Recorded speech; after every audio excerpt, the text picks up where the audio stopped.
están, amigos del Mundo en Fácil? Seguimos aquí explicando las noticias que nos entrega el mundo y hoy día no podemos dejar de mencionar los 4 años de la guerra de Rusia con Ucrania.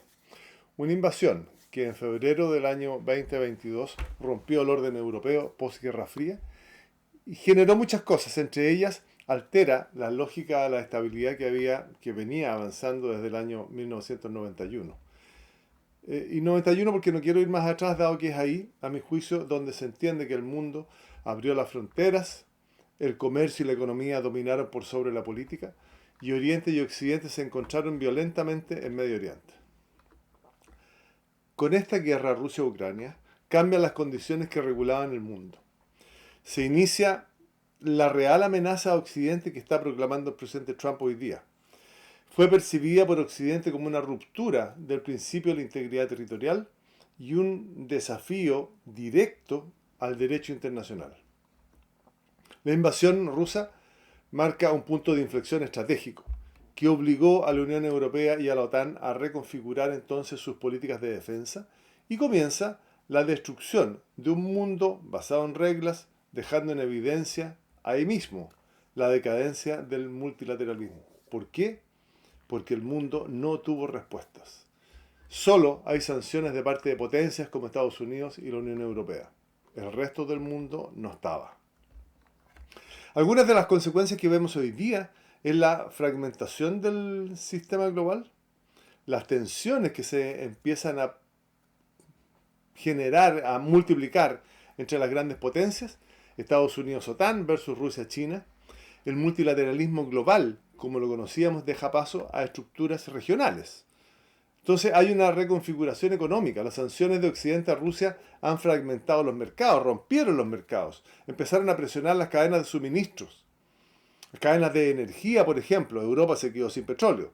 La cadena de suministro de los granos hacia África, hubo que considerar un corredor en el Mar Negro.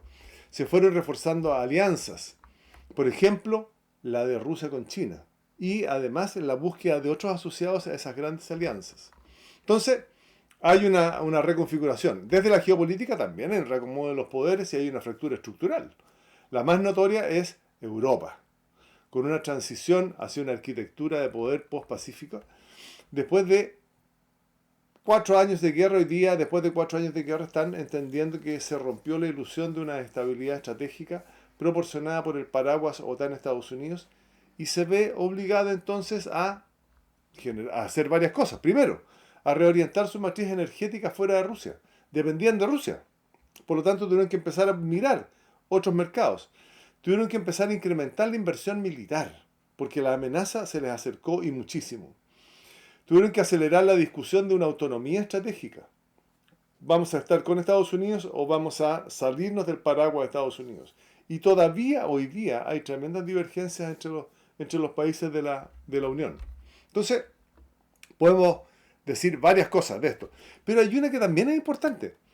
La guerra reconfiguró el papel hegemónico de Estados Unidos y reactivó su liderazgo. Pero puso en evidencia una contraposición de intereses de Estados Unidos y China. Eso es un conflicto. Y eso genera una acción estratégica en consecuencia. Hay una volatilidad de la política interna de Estados Unidos donde el ejercicio del liderazgo que empieza a ejercer Estados Unidos en el mundo se empieza a transformar adentro de Estados Unidos en un tema partidista y hoy día muy pronto vienen las elecciones de medio tiempo. Entonces, no está fácil.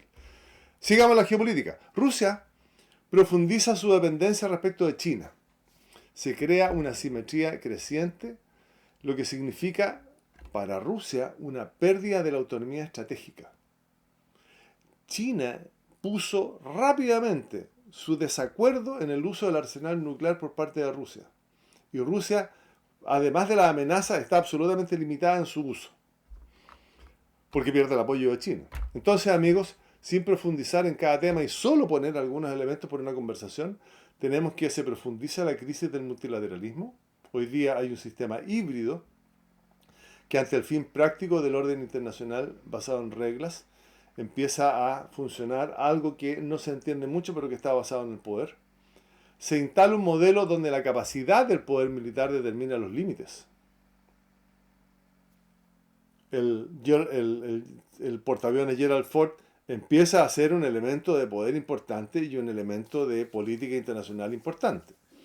Entonces, todo esto empieza a apurar la reunión o la configuración o el reforzamiento de algunas estructuras regionales que van redefiniendo algunos alineamientos especiales y particulares. Por ejemplo, la OTAN. La OTAN está obligada a una rápida inversión del 5% del PIB. La Unión Europea debe definir los apoyos que le va a dar a Ucrania, sin embargo tiene desacuerdos con Hungría y Eslovaquia. Los BRICS. Los BRICS proponen cambiar las condiciones del comercio internacional, quieren eliminar el dólar. El acuerdo de Shanghái, que parte como una estructura de defensa local, ¿no es cierto?, regional, y hoy día ya se empieza a militarizar algunos de sus objetivos. El AUKUS se fortalece. Y hay otras organizaciones, varias más, que empiezan a entender cuál es este nuevo escenario geopolítico. Y en este nuevo tablero, que lo genera la guerra de Rusia a Ucrania, siempre aparece alguien que es capaz de entender la escena internacional y empezar a ocupar los medios disponibles para alcanzar los fines que necesita para los intereses del Estado. Y Estados Unidos construye, por ejemplo, una interesante situación de amenaza a la seguridad interna por parte de Venezuela. Convengamos que Estados Unidos declara que la droga que venía de Venezuela es un arma de destrucción masiva. Redefinió Estados Unidos las áreas de interés en su estrategia de seguridad. Acercó la amenaza rusa a Europa para que aumenten sus niveles de seguridad y que ya no descansen solamente en lo que podría proporcionar Estados Unidos. Desarrolla una amenaza militar que termina con Maduro sentado en un tribunal de Nueva York y le impone nuevas condiciones a un gobierno que sigue siendo chavista, pero que ya está monitoreado por Estados Unidos. Eso lo que hace, en definitiva, desde la perspectiva estratégica, ya no solo política, le niega el petróleo venezolano a China. Además de negárselo a Cuba, con lo que seguramente el gobierno de Cuba o la situación de Cuba va a ser bastante similar a la de Venezuela. Y va a caer al estilo de Venezuela y se va a gobernar la isla al estilo de lo que está pasando con Venezuela. Y nuevamente, tal como en la invasión de Rusia a Ucrania, el mundo no tiene respuestas. El mundo no tuvo respuestas. Hoy día, esa amenaza militar está frente a Irán. ¿Qué está buscando en Irán? Los objetivos, para poder hacerlo más fácil, pueden agruparse en tres niveles: un nivel operacional, un nivel estratégico regional y un nivel estratégico sistémico. Me explico. A mi juicio, Estados Unidos no está buscando una guerra con Irán. Lo que sí está haciendo es buscar modificar la conducta de Irán mediante una amenaza creíble.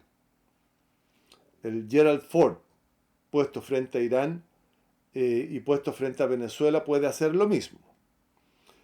Probablemente vamos a pensar que Irán es un enemigo bastante más fuerte que Venezuela, sí, claro, pero está bastante disminuido. Y el Gerald Ford, la verdad es que es de una potencia monstruosa. Y al lado tiene a otro portaaviones tan potente que es el Lincoln, más todos sus grupos de apoyo y de ataque. Entonces, hay una amenaza creíble ahí instalada. ¿Para qué esta amenaza? Primero, para disuadir los ataques de los proxies, de los grupos proxies. ¿Cuáles son los grupos proxies? Hezbollah, los Houthis, algunas milicias iraquíes que son de la Guardia Republicana, lo que pueda quedar de Hamas, y señalarle a Irán que cualquier cosa que hagan estos grupos proxies, la responsabilidad será de Irán. Entonces, eso es importante. Reafirmar el rol garante regional.